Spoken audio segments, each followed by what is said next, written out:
A paz do Senhor, meus amados irmãos, amigos, professores, dirigentes de círculo de oração, minhas irmãs queridas, todos que amam a Escola Bíblica Dominical, lição de número 2, a beleza e a glória do culto levítico, dia 8 de julho de 2018, e o nosso texto áureo Levítico, capítulo 9, versículo 23. Então entraram Moisés e Arão na tenda da congregação. Depois saíram e abençoaram o povo, e a glória do Senhor apareceu a todo o povo. E a nossa verdade prática, o verdadeiro culto divino, não se impõe por ritualismo, nem por sua pompa, mas pelo quebrantamento de coração e pela integridade do espírito. A glória de Deus não pode faltar. Graças a Deus. Na nossa primeira aula, então, eu falei que o assunto dessa lição é sobre o livro de Levítico e que você deve incentivar os seus alunos para ler o livro de Levítico. Você pode usar um plano de leitura, né? Eu tenho aqui um plano de leitura. Eu verifiquei que em 8 dias, se você leu no primeiro dia 4 capítulos, nos demais dias 3 capítulos por dia e no último mais 4, você lê os 27 capítulos de Levítico em 8 dias. Mas você pode trabalhar com a sua classe para cada domingo você ir lendo. Nós temos basicamente na nossa lição, nós temos aqui 14 lições, dá basicamente 2 capítulos por domingo, né? Aí você vai ter 28, são 27 capítulos, então um dos domingos se lê um capítulo só. Então dá para você trabalhar a sua classe pedindo um capítulo por semana. Como você já vai começar no dia 1º, você pode incentivar que ele leia 2 capítulos, capítulo 1 e capítulo 2. Até quando chegar na última aula, na 14ª aula, porque esse trimestre nós temos 14 aulas, aí você vai ver que dá certinho 27 capítulos. Mas incentiva o seu aluno. É muito importante o professor incentivar. Mas é muito importante também que o professor tenha um compromisso diante de Deus de ler o livro de Levítico. Então, essa é uma coisa maravilhosa, porque o professor estuda o livro de Levítico, incentiva os alunos a lerem o livro de Levítico. Você pode adquirir também, da mesma CPAD, o livro do pastor Cláudio Honor de Andrade, tá? Que isso vai ajudar você também. Mas eu sugestiono que você também adquira livros com temas específicos, como, por exemplo, o Tabernáculo. Você tem a monografia de 1909 do pastor Gunnar Wingren, quando ele fez o Tabernáculo e suas lições. Então você pode adquirir um material da nossa Casa Publicadora da Assembleia de Deus. Vamos pensar um pouquinho no nosso texto áureo. O texto áureo está em Levítico, capítulo 9, versículo 23. Então entraram Moisés e Arão na tenda da congregação. Depois saíram e abençoaram o povo, e a glória do Senhor apareceu a todo o povo. Bom, o nosso capítulo 9 está registrado então que Arão oferece sacrifícios para si pelo povo. Basicamente é o resumo geral. Moisés e Arão entraram no lugar santo. Bom, aí o seu aluno vai falar, mas lugar santo ou santo dos santos? Então, o que eu aconselho a você? Olha, está aqui, apresenta uma foto do tabernáculo.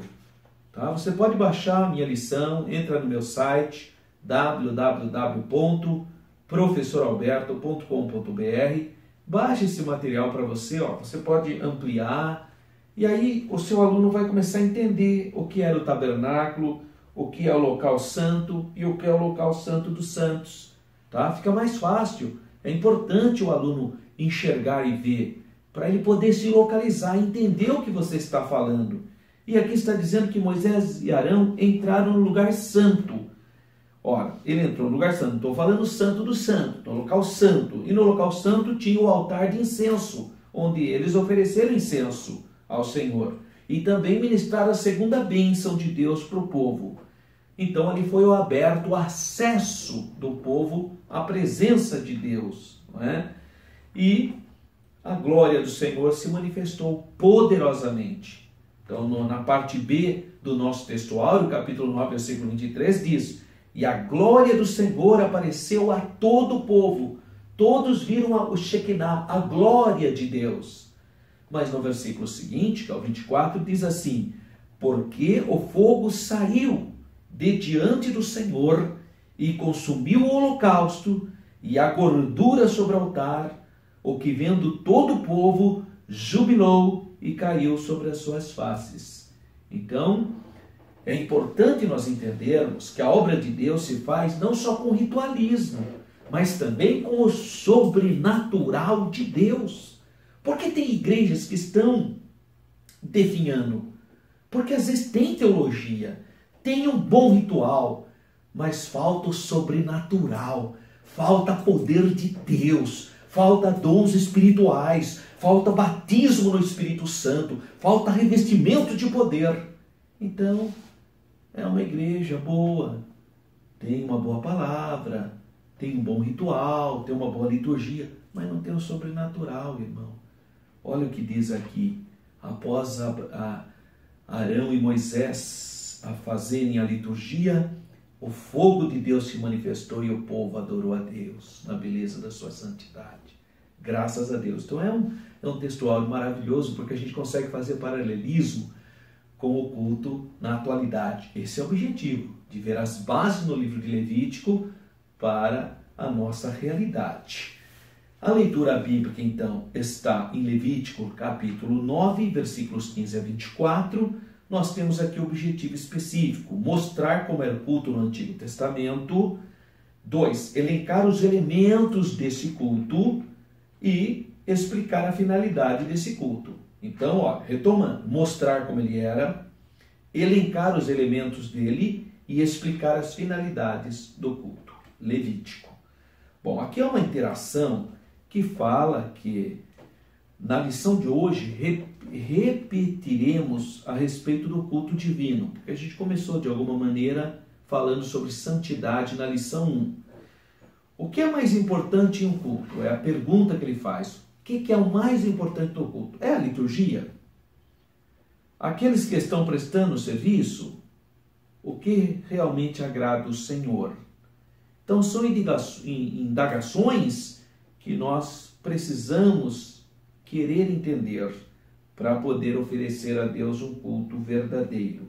Então, nós precisamos fazer essa reflexão para que a gente tome uma atitude como crente. Porque tem muita gente que está indo assistir culto. Chega no domingo, eu vou assistir o culto. Eu vou assistir. O culto foi bonito, eu assisti. Sim, mas não é esse o objetivo principal de um culto. Porque qual é o objetivo? João 4, 24. O verdadeiro adorador adora o Senhor em espírito e em verdade. Então, é uma adoração a Deus. O que é culto divino? Bom, é uma pergunta que basicamente a gente responderá. É o ato de adorar a Deus, o Deus único e verdadeiro. Mas nós temos que, nesse ato de adoração, nós temos que evitar dois extremos. O primeiro extremo seria o ritualismo, que infelizmente muitas religiões, e inclusive igrejas, hoje tem um ritual apenas, sabe? Aquele rito, não sai daquilo, é aquele ritual. Não pode, as pessoas ficaram tão habituadas naquilo que não podem nem fazer uma coisa diferente, não, porque é o ritualismo. E por outro lado, nós temos o outro extremo, que é a informalidade. Então, se de um lado tem aquele rito, do outro lado tem o extremo também que não tem rito. É tudo em uma informalidade que gera até uma falta de reverência. Então, nós temos que evitar o ritualismo extremo e a informalidade extrema. Temos que ter equilíbrio. E essa, então, é a percepção que o livro de Levítico nos oferece. Ponto central: Deus não se agrada de um culto que se impõe pelo ritualismo. Tá? Não basta só o rito, como também a informalidade absurda também pode levar a um descrédito no culto. Primeiro tópico: o culto no Antigo Testamento. Como que era o culto no Antigo Testamento?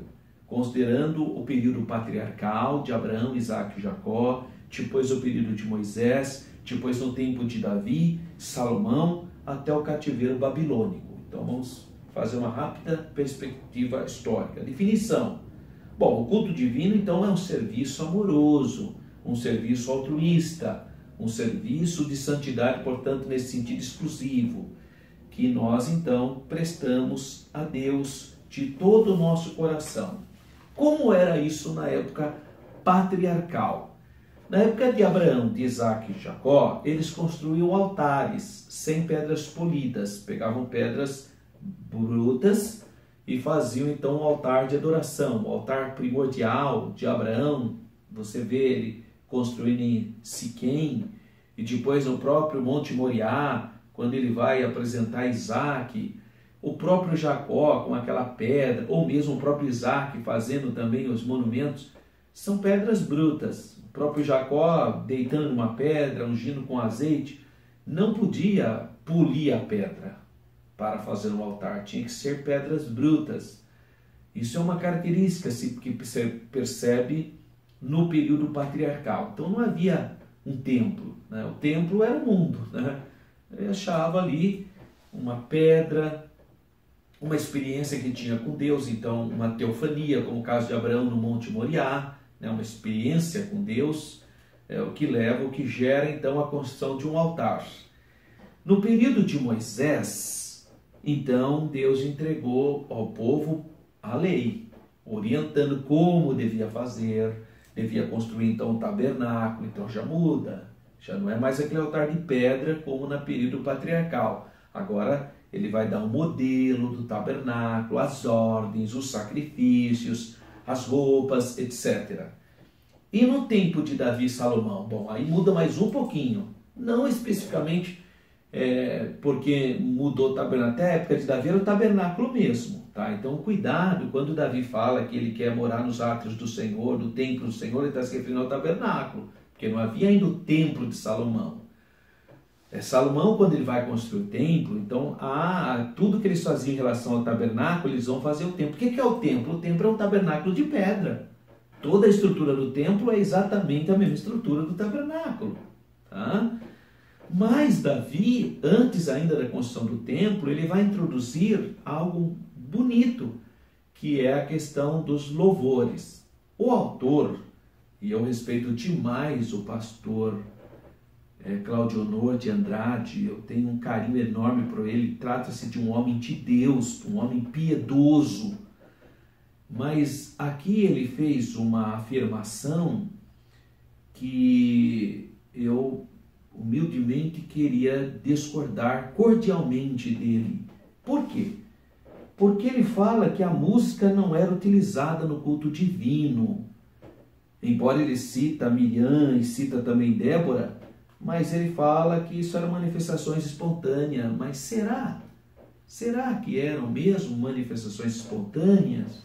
Ou já havia uma tradição de louvor para o Deus de Israel? Eu tenho a impressão que já havia, e chegou no seu ápice com Davi.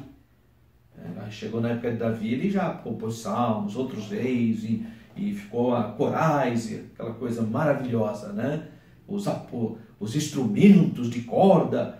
Agora, a maneira que ele colocou na lição dava a impressão que Davi foi o que iniciou tudo isso, né? Eu acho que Davi aprimorou, expandiu, mas parece que já havia, sim, uma tradição de louvor e de adoração através de cântico e através de louvor. O próprio Moisés, né, compõe salmos, que são louvores, salmos. O próprio livro de Jó também são poemas, é poético. Então, me parece que a lição fechou um pouquinho a ideia, né? A música não era utilizada no culto divino. Eu não concordo com essa perspectiva, tá? Entender que era usada assim. Bom, mas é apenas também um ponto de vista e a gente respeita, né? Agora, a minha maior discordância com o nosso querido e amado irmão em Cristo, o pastor Claudionor de Andrade, foi no item 5, após o cativeiro babilônico. Por quê? Porque ele inicia aqui na lição dizendo o seguinte, ele fala, após o cativeiro babilônico, em 586 os judeus foram levados em cativeiro na Babilônia, onde permaneceram por 70 anos. Então essa não é uma afirmação precisa historicamente. Na verdade, em 586 ocorreu a destruição de Jerusalém. E da destruição de Jerusalém, em 586, até o ano 539, que é o decreto de Ciro, dá 50 anos, irmão. Não dá 70 anos. Então, os 70 anos não se refere à destruição de Jerusalém, como está aqui na lição. Eu procurei o livro para verificar se no livro tinha algum indicativo diferente disso. E também não há. Ele só põe assim, a interrupção cultural, apesar de humilhante, não durou mais do que 7 décadas. Então ele também não deixou claro o assunto. Mas eu quero explicar para os irmãos porque é importante essa questão. Na verdade, Nabucodonosor, com o Império Babilônico, ele derrota o Império Assírio. 609. Em 609, a Babilônia derrota o Império Assírio. Nem foi bem Nabucodonosor, né? Foi o pai dele, Nabopolassar, que começou o Império. Derrotou os assírios. Então, 609 a.C. Em 605, na Batalha de Carquemes, Nabucodonosor derrotou o faraó Neco do Egito. Então, de 609 a 605 é o período que começa a gestação do Império Babilônico, né? 609 com a vitória sobre a Síria, 605 com a vitória sobre o Egito. Então, podemos marcar 609 como sendo o início da supremacia babilônica.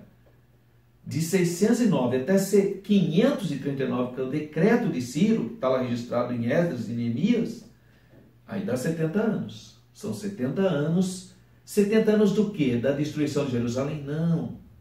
70 anos de assolações, de desolações sobre Israel. Porque do ano 609 até o ano 539, houve especificamente do ano 609 até o ano 587, 586, que foi a destruição de Jerusalém especificamente, mas do ano 609 até o ano 587, nações estrangeiras invadiram. O rei Josias mesmo foi morto pelo faraó Necal no ano 605, antes de Cristo. Então, Israel já tinha perdido a autonomia, mas Jerusalém não tinha sido destruída. Irmão, o profeta Jeremias, se você ler com atenção, ele enviou carta para os cativos. Está escrito em Jeremias, ele enviou carta para os cativos, quando os cativos estavam lá na Babilônia. Está lá, olha, no capítulo 29 de Jeremias, ele está escrevendo uma carta, porque ele está em Jerusalém escrevendo carta para os cativos. Então, podemos dizer que do ano 609, com a ascensão do reino de Nabucodonosor, começou já a haver assolação desolação e assolação sobre Jerusalém. Mas destruída mesmo foi só no ano 586.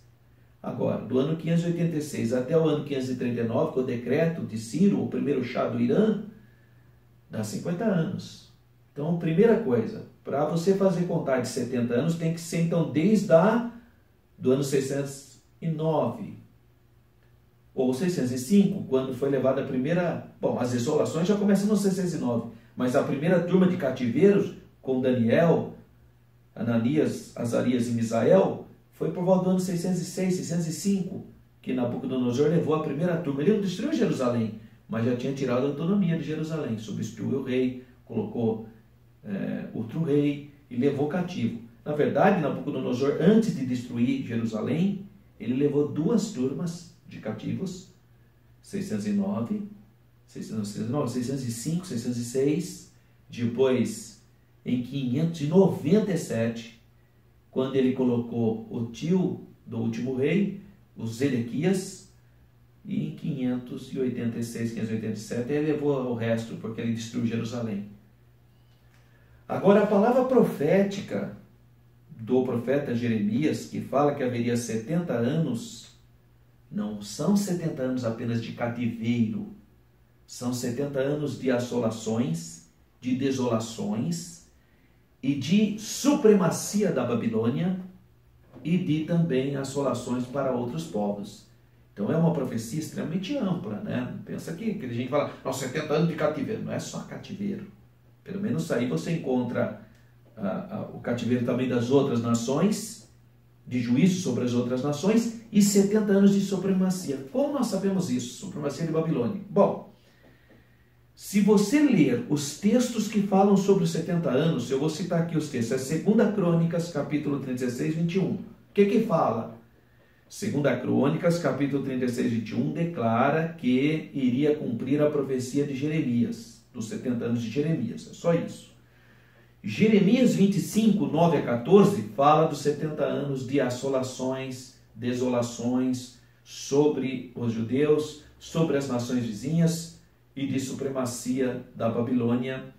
No capítulo 29, versículo 10, fala que até 70 anos de supremacia babilônica. Inclusive fala que, como nós sabemos que o texto em português fala 70 anos em Babilônia, mas no hebraico original fala 70 anos para a Babilônia. Houve uma tradução, eu diria, equivocada, né? Colocou em Babilônia, 70 anos em Babilônia. Não é 70 em Babilônia, é 70 anos para a Babilônia. A palavrinha hebraica lá, você pode conferir, está lá, Le Babel. Le é para Babel, para a Babilônia. Então são 70 anos de supremacia babilônica.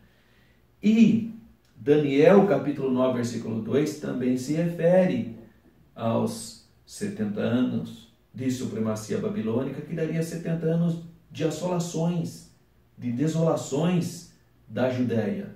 Tá certo, porque se essas assolações começarem em 609, começaram as assolações, não está falando de destruição, hein? Porque, deixa eu já fazer uma parte aqui, porque a Testemunha de Jeová tem uma escatologia toda atrapalhada, e aí não dá certas contas para elas. Então elas vieram dizendo que você tem que contar a partir da destruição, porque a profecia fala de destruição. Não, a profecia não fala nada de destruição de Jerusalém. Tá? Guarda isso que eu estou te falando. A profecia de Jeremias dos 70 anos não fala de destruição de Jerusalém. Isso é uma invenção da Sociedade Religião da Testemunha de Jeová. A Bíblia fala de assolações e desolações. Assolações e desolações é uma coisa. Destruição de Jerusalém é outra coisa. Tá? Tanto é que a Testemunha de Jeová, coitado, não aceita as datas arqueológicas, porque se elas aceitarem a data arqueológica, cai como um dominó. Cai com efeito cascata. Toda a escatologia da Testemunha de Jeová está aqui, ó. Eu apresento o livro do pastor Ezequiel Soares. O pastor Ezequiel Soares escreveu este livro aqui, ó. Uma análise comparativa entre as doutrinas cristãs e as crenças da Testemunha de Jeová. A escatologia da Testemunha de Jeová não bate arqueologicamente, nem historicamente. Só a Testemunha de Jeová acreditam nisso. Então, como elas fizeram uma conta própria para dar a data de 1914, segundo elas, Jesus veio em 1914, que é a invenção delas, então elas precisaram mudar a data da destruição de Jerusalém. Elas mudaram a data da destruição de Jerusalém. A Bíblia fala que a destruição de Jerusalém, não só a Bíblia, toda a cronologia histórica dos historiadores do mundo inteiro, dos arqueólogos, todo mundo fala que Jerusalém foi destruída no ano 586, 587, 586. A Testemunha de Jeová não, foi 606. Por que 606? Porque senão não dá certo a conta dela para ter dado, Jesus ter vindo em 1914, né? Senão Jesus teria vindo em 1934. Aí acaba toda a doutrina delas. Então, por causa disso, elas resolveram mudar a data. Mas isso não pode fazer, isso é desonestidade intelectual, isso é desonestidade histórica, desonestidade arqueológica. É uma falácia. E o pastor Ezequiel Soares de Jundiaí lançou esse livro. Esse livro aqui, eu nem sei se tem no mercado ainda. É um livro muito bom. Você que é professor, seria bom se adquirir um livro desse. Bom, historicamente então, os 70 anos que se refere o profeta Jeremias indica para assolações e desolações das cidades de Judá. Mas não só as cidades de Judá, também as nações ao redor. Só isso? Não. Também a supremacia para a Babilônia. Se Babilônia começou a ter supremacia no ano 609 a.C., o primeiro decreto de Ciro, o primeiro Shah do Irã, porque a Média Pérsia derrotou a Babilônia, quebrou a supremacia. Que ano foi? 539. Aí dá 70 anos de autoridade e supremacia para a Babilônia. Mas acontece, irmãos, que o profeta Zacarias, no capítulo 1, versículo 12, e no capítulo 7, versículo 5, ele fala de novo dos 70 anos, dizendo que ele estava vivendo aqueles 70 anos. Pô, mas e agora? Porque o profeta Zacarias, do ano 520 a.C., agora ele fala que ele encontrava ainda no período dos 70 anos. Bom, então ou ele está se referindo aos 70 anos do ano 586 da destruição de Jerusalém até a época dele, em posterior incluso, aí seria uma possibilidade. A maior parte dos teólogos não concorda com isso não, mas... Ou ele está se referindo a um outro ciclo de 70 anos, que é plausível. Pode ser que ele esteja falando sobre um outro ciclo de 70 anos, porque os 70 anos do profeta Zacarias não encaixa.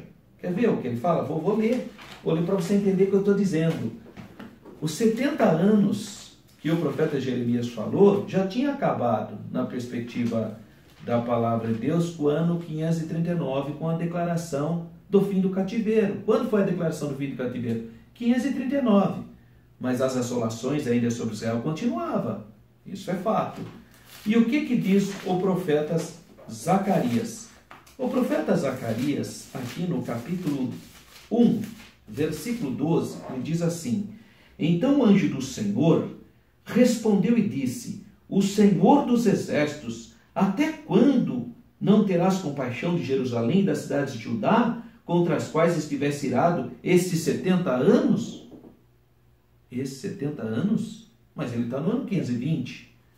Bom, aqui em Zacarias, capítulo 7, versículo 5, ele diz assim: Fala a todo o povo desta terra e aos sacerdotes, dizendo: Quando jejuastes e pranteaste no 5º e no 7º mês, durante esses 70 anos, jejuaste vós por mim, mesmo para mim? Então, dá a entender que os 70 anos ele está em vigor. Bom, se for isso, então, poderias pensar-se da destruição de Jerusalém em 586, ele está no ano 520.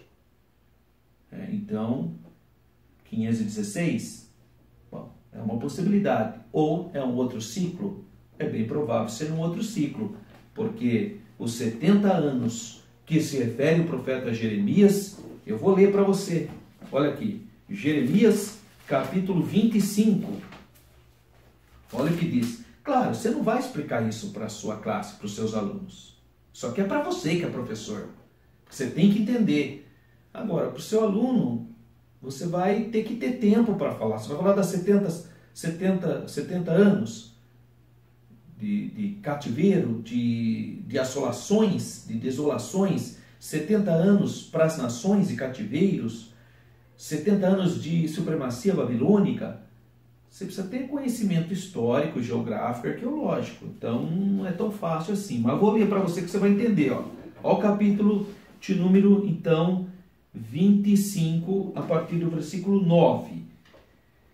Eis que eu enviarei e tomarei a todas as gerações do norte, diz o Senhor, como também a Nabucodonosor, rei da Babilônia, meu servo, e os trarei sobre essa terra, e sobre os seus moradores, e sobre todas essas nações em redor, e os destruirei totalmente, e pô-los-ei um espanto, em assobio, e em perpétuos desertos. E farei perecer entre eles a voz do folguedo, e a voz de alegria, e a voz do esposo, e a voz da esposa, e o som das mãos e a luz do candeeiro.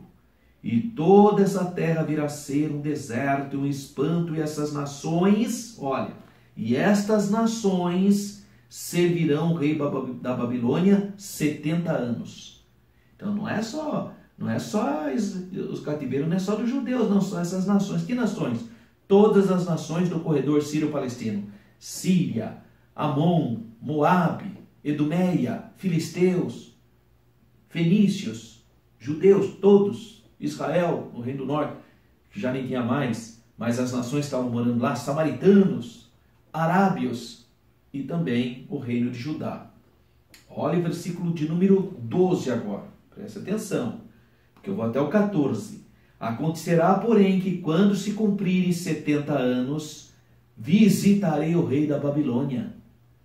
E esta nação, diz o Senhor, castigando a sua iniquidade, e a terra dos caldeus, farei deles um deserto perpétuo. Então, olha, 70 anos de dominação sobre as nações. Está aqui, ó. Estas nações servirão o rei da Babilônia 70 anos. Agora está dizendo que depois dos 70 anos, aí é a vez da Babilônia. E trarei sobre essa terra todas as palavras que diz contra ela, tudo quanto está escrito neste livro, que profetizou Jeremias contra todas estas nações. Está vendo? Profecia contra todas as nações. Porque também deles se servirão muitas nações e grandes reis. Assim lhes retribuirei segundo os seus feitos e segundo as obras das suas mãos. Então, irmãos, 70 anos para as nações, 70 anos para o rei da Babilônia. Claro que entre as nações está o povo de Israel. Agora, Jeremias 29, 10. Olha só o que diz Jeremias 29, 10. Porque assim diz o Senhor, certamente que, passados 70 anos, olha a minha tradução, na Babilônia. Provavelmente sua tradução está escrito em Babilônia. Vos visitarei e cumprirei sobre vós a minha boa palavra, tornando-vos a trazer a este lugar. Mas acontece que aqui no hebraico, no versículo 10, está escrito 70 anos para Babilônia. Não está falando do cativeiro deles, está falando para a Babilônia, que é a supremacia da Babilônia. E finalmente, Daniel, o profeta Daniel, quando ele vai orar, ele entende que tinha passado esse tempo, esse período, porque Daniel já está no reinado de Dario, não é? Que são os Medas. No ano terceiro do reinado de Joaquim, rei de Judá, veio Nabucodonosor, rei da Babilônia, a Jerusalém o sitiou, e o Senhor entregou. Então ele vai falando aqui, né? Muito bem. E fala que levou todos os utensílios e tal. E aí ele fala então que ele orando, aqui no capítulo de número, agora no capítulo de número 9, versículo 2, capítulo Daniel 9, 2, ele diz assim: e no ano primeiro do seu reinado, bom, vamos ver o versículo 1, capítulo 9 de Dario, filho de Assuero, ó, Dario, mas o rei que derrotou a Babilônia foi quem? Foi Ciro, já é segundo rei que está governando o Império Medo-Persa, já não é mais, não, professor, acontece que Ciro não governava, ele era um grande conquistador, Dario governava, tá bom, mas ainda está dentro da mesma ideia, já passou o ano 539, no ano primeiro de Dario, filho de Assuero, da nação dos Medos, o qual foi constituído rei sobre o reino dos caldeus, vendo? Que é a Babilônia, caldeus. No ano primeiro do seu reinado, eu, Daniel, entendi pelos livros que o número de anos de que falou o Senhor ao profeta Jeremias, a que havia de acabar as assolações de Jerusalém, não está falando nada disso, está falando as assolações, era de 70 anos. Então, irmãos, a lição, ela apresentou uma coisa aqui complicada, porque fala que aí em 586 os judeus foram levados do cativeiro à Babilônia, onde permaneceram 70 anos. Não, os judeus não permaneceram 70 anos da destruição de Jerusalém, não. Da destruição de Jerusalém até o decreto de Ciro dá 50 anos. Então, não é da destruição de Jerusalém, é das primeiras excursões, é do cativeiro, das nações e da supremacia, 70 anos da supremacia de Babilônia. Tá? Então, feito essa orientação, essa argumentação, aqui aparece um segundo problema. que cordialmente eu quero discordar do nosso querido irmão Cláudio Honor de Andrade. Por quê? Porque ele fala assim, ó, depois que ele fala dos 70 anos, ele diz assim, ó, nesse período, pelo que inferimos no Salmo 137, a adoração divina foi praticamente esquecida. Que período ele está se referindo? O período dos 70 anos, da destruição das assolações que o faraó Necal infligiu matando o rei Josias, e depois das incursões, as 3 incursões de Nabucodonosor, a primeira levando Daniel e a elite de Judá, depois a segunda e finalmente a destruição da terceira, as assolações que ocorreram. Ele fala aqui, que infere pelo Salmo 137, que a adoração divina foi praticamente esquecida. Bom, eu sou professor de história e eu vou ter que discordar do nosso querido irmão. Por quê? Porque, meus irmãos, isso está na minha... Você pode entrar no meu site, eu coloquei tudo isso aí. Eu sou autor desse livro aqui, olha. O povo de Israel, uma perspectiva pentecostal. Nesse livro eu conto a história do povo de Israel, da chamada de Abraão até hoje no problema da questão palestina. Toda a história. O que acontece com o cativeiro? Eu coloquei aqui na página 91 do livro, se você tem um livro, você pode abrir na página 91, consequências do cativeiro babilônico. Quais são as consequências? Ou seja, depois que Jerusalém foi destruída, os judeus foram levados para a Babilônia. Em 3 levas, desde a primeira, mesmo antes de Jerusalém ser destruída, 606, depois 597 e depois 587. As 3 levas que foram levadas cativos para a Babilônia. O que aconteceu na Babilônia? Eles não deixaram de adorar a Deus, pelo contrário, eles foram curados da idolatria. Olha aqui, você leu no começo do livro de Daniel? Daniel assentou-se no seu coração a não contaminar. Voltaram a observar a lei das comidas kasher, comida pura. Quer dizer, lá na Judéia não estavam observando, mas quando foram para o cativeiro se converteram. Irmãos, foi no cativeiro babilônico que o povo judeu foi curado da idolatria. É exatamente no mundo pagão, politeísta e cheio de ídolos, o judeu chegou lá e se converteu. É incrível isso.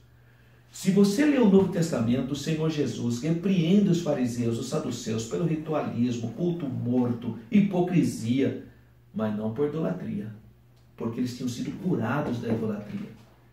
Então, como que não teve culto a Deus? Claro que teve. Tanto é que eles foram curados da idolatria, mas não foi só isso. Não houve só a cura da idolatria. Lá surgiram as sinagogas. Não tinham mais o templo. Então começaram a reunir na sinagoga. Parece que o profeta Ezequiel, no capítulo 8, versículos 1 a 3, dá a entender que aquilo ali é o embrião de uma sinagoga. Dê uma lidinha lá em Ezequiel, capítulo 8, versículos 1 a 3. Dá a entender que é. Mas que surgiu? Aonde surgiu a sinagoga? No cativeiro. Como então não teve culto? Claro que teve culto. Foram curados da idolatria. Surgiu a sinagoga surgiu no cativeiro. O que mais? Voltaram à observância da lei. Incrivelmente. Foi no cativeiro que começaram a observar a lei. Foram curados da idolatria. Começaram a fazer a sinagoga. Na sinagoga começaram a estudar a Bíblia. Então como que não teve culto divino? Claro que teve. Tanto é que teve que eles retornaram e reconstruíram o templo. Então, e o Salmo de número 137, citado pelo querido pastor Cláudio Honor de Andrade, é uma prova de que havia o culto. É o contrário. Não havia mais Jerusalém. Jerusalém tinha sido destruída. Mas eles já tinham um imaginário de que Jerusalém tinha sido a cidade escolhida por Deus e que ela seria reconstruída. Por isso os judeus juravam em jamais esquecer Jerusalém. Esquece a minha mão direita, fique boba a minha mão direita se eu esquecer Jerusalém. Grude a minha língua no céu da boca se eu esquecer Jerusalém, minha maior alegria. E aí eu preciso explicar para você isso, porque eu sou autor do livro Jerusalém no Imaginário Religioso, do judaísmo ao pentecostalismo. E nesse livro eu comento o Salmo 137 para falar do imaginário judaico. Esse livro é a tese minha de mestrado, aprovado pelo eminente, tendo como orientador o eminente sociólogo, doutor João Batista Borges Pereira, lá da Universidade Mackenzie, em São Paulo. Nessa tese, eu apresento 6 capítulos falando sobre Jerusalém. E eu explico Jerusalém antes dela ser uma cidade santa para o judaísmo. Quando as tribos beduínas estavam ali naquela região do corredor sírio-palestino, nas montanhas da Judéia, quando ainda eles aninhavam os mortos nas montanhas da Judéia, nas cavernas. Eu cito isso e dou provas arqueológicas com muitos autores que escreveram sobre o assunto. Fala a construção da santidade. E depois da perda da cidade, incrivelmente, depois que a cidade estava destruída, eles continuavam olhando para Jerusalém como se Jerusalém fosse real, porque já tinha criado, já havia gestado o imaginário sobre Jerusalém. Então, se você quiser adquirir essa obra, é só entrar em contato conosco. Você pode adquirir, que eu conto toda a história, explico a visão, porque Jerusalém é uma cidade que nós defendemos como a capital de Israel. Tanto é que os evangélicos apoiaram a declaração do presidente Trump dos Estados Unidos que Jerusalém é a capital de Israel, né? Porque a gente não entendeu por que ele fez aquilo, porque a comunidade evangélica acredita nisso. Então, está na escatologia da comunidade evangélica pentecostal, inclusive, e também dos dispensacionalistas. Então, eu trabalho tudo isso. Se você quiser adquirir esse livro, você pode entrar em contato conosco e adquiri-lo.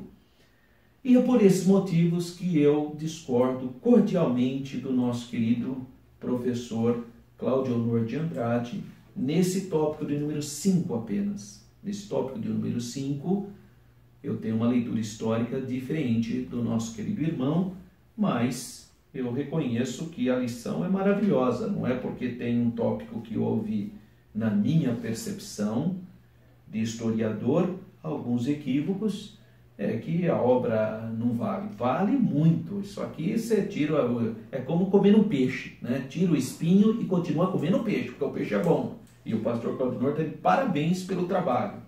Apenas tenho uma discordância cordial com ele, porque eu tenho um carinho enorme pelo pastor Cláudio Honor, e isso aqui não, na minha percepção, não o desmerece em nada. Ele continua sendo aquela pessoa piedosa, carinhosa, amável que é. Vamos então para o item de número 2, feitas essas observações. Entra no meu site, baixa a lição, que você vai ver também as explicações sobre os 70 anos para a Babilônia e também sobre o culto nesse período que ele disse que tinha acabado e foi reavivado com o segundo templo. Não é bem assim.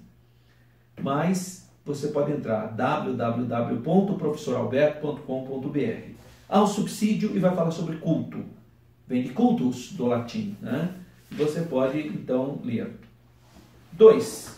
Elementos do culto levítico. Aqui existem, ele colocou aqui, 6 elementos do culto levítico. Sacrifícios, cânticos, exposição da palavra, oração, leitura da palavra e bênção. Bem, essa é uma possibilidade, né? Eu vejo aqui com algumas coisas que poderiam ser melhor divididas. Por exemplo, sacrifícios, poderíamos colocar também sacrifícios e ofertas, né? Sacrifícios e ofertas. Cânticos. Exposição da palavra e leitura da palavra é uma coisa só, leitura e exposição. E oração e bênção. Talvez leitura, a exposição da palavra, como ele fala aqui, que é uma síntese da história, talvez eram depoimentos, testemunhos. O importante é que o culto cristão não é tão diferente disso. Por quê? Existe oração no culto levítico? Existe oração, é o item 4. Pois no nosso culto cristão tem oração, nós começamos com oração. Existe no nosso culto cânticos? Existe. No culto levítico existem cânticos. Existe sacrifício no culto levítico e ofertas. No nosso existe ofertas. Sacrifícios não, porque o sacrifício é o único de Jesus. Mas existem ofertas de adoração. Existe exposição da palavra ou leitura da palavra? Existe leitura da palavra e exposição da palavra. Existe no nosso culto também. Existe bênção? Existe bênção. A ministração da bênção também. No nosso existe também, então, os testemunhos. Então, o culto cristão basicamente tem oração, cânticos, testemunhos, oferta e pregação da palavra. Se quiser pôr o sexto, bênção, tudo bem. Então veja que o nosso culto cristão tem elementos dentro do culto levítico, eles são bem simétricos, não é? Então a síntese do tópico 2, os sacrifícios, os cânticos, a exposição da palavra, a bênção eram elementos centrais do culto levítico. São elementos centrais ainda hoje, né? Há um subsídio do capítulo 9 de Levítico, um subsídio teológico, do comentário bíblico do Bacon, e você pode, obviamente, ler com calma. 3. Finalidades do culto. Qual o objeto? Qual a finalidade do culto? Primeiro, adorar a Deus, reafirmar as alianças divinas, professar o credo mosaico, aguardar o Messias. Era essa a celebração teológica e messiânica, basicamente, do Antigo Testamento. 4 finalidades. Adorar a Deus, reafirmar as alianças divinas, professar o credo mosaico e aguardar o Messias. 4, basicamente. Então, primeiro, adorar ao único Deus verdadeiro. Isso aqui é o próprio chamar Israel, né? Adorar a Deus. Ouve Israel, o Senhor Deus é o único Deus. Tem que adorar de todo o coração. Aí entra Jesus falando em Marcos capítulo 12, a partir do versículo 28, 29, 30. Adorarás, é o primeiro mandamento, adorarás o Senhor teu Deus de todo o teu coração, toda a sua força, etc. Bom, reafirmar as alianças, lembrando das alianças feitas a Abraão, a Isaac e a Jacó, né? Então, eles reafirmavam essas alianças como cânticos, na verdade, né? Você pega o Salmo 47, versículo 9, ou o Salmo 105, são salmos da comunidade que reforça essa aliança. 3. Professar um credo divino, ou credo mosaico, né? Seus cultos, os israelitas guiados pelo ministério levítico professavam o seu credo. Deuteronômio 6,4. O que diz? Ismar Israel Adonai Eloheinu Adonai Echad. Ouve Israel, o Senhor Deus é o único Deus. O Senhor nosso Deus é o único Deus, o único Senhor. E aguardar o Messias. Então, no livro de Salmos, os salmos são salmos messiânicos. Os cânticos são cânticos messiânicos. O próprio profeta Isaías, Jeremias, vai falar muito do Messias. Existem ali muita coisa sobre o Messias, né? Então, essa era a estrutura e o objetivo e as finalidades do culto levítico. Então, a síntese do tópico 3, as finalidades do culto levítico era adorar a Deus, reafirmar as alianças divinas, professar o credo mosaico e aguardar o Messias. Há um subsídio teológico, aqui também do comentário bíblico de Bacon, e as considerações finais. Os filhos de Israel não souberam cultuar a Deus como ele é, como ele requer, como ele propôs. Por isso deixaram se contaminar pelo ritualismo, pelo formalismo, pela tradição, algo que nós temos que estar sempre atentos, porque às vezes o rito sufoca a espiritualidade, não é? Eu acho interessante, na época de Natal, na igreja onde eu congrego, na Assembleia de Deus, Templo Central, pastor Paulo Freire Costa, a esposa dele, a irmã Léa Costa, ela sempre é que faz a organização do Natal no mês de dezembro. E eu percebo que no panfleto, né, no folder, onde estão ali as peças, o coral, as cantatas, há uma observação no final muito interessante. Está escrito assim: esse culto está sujeito a modificações conforme o Espírito Santo conduz, né? Acho bonito isso, né? Está ali. Quer dizer, não é uma liturgia rígida, por quê? Porque o Espírito Santo pode operar e nós cremos nessa operação. Então, adoramos a Deus em espírito e em verdade. Apresentamos ao Senhor nosso culto também racional. Quando cultuamos verdadeiramente a Deus, sua glória jamais nos faltará. Que Deus continue abençoando a sua vida. Se você quiser participar dessa aula ao vivo comigo, todo sábado, a partir das 6 horas, na Igreja Evangélica Assembleia de Deus, Rua Pastor Cícero Canuto de Lima, número 160, Parque Itália, perto do SESI Senai, ali das Amoreiras, e você é o meu convidado aqui em Campinas, tá bom? Venha participar e acesse o site www.professoralberto.com.br. Você é muito bem-vindo e que você tenha uma aula abençoadíssima. Ore a Deus. Você pode estudar, preparar, pegar livros, tudo isso é bom, mas você tem que orar, interceder pela sua classe, para o Espírito de Deus tocar profundamente na vida do seu aluno. Nós temos que fazer a diferença. Deus continua abençoando sua vida. Fique na paz do Senhor.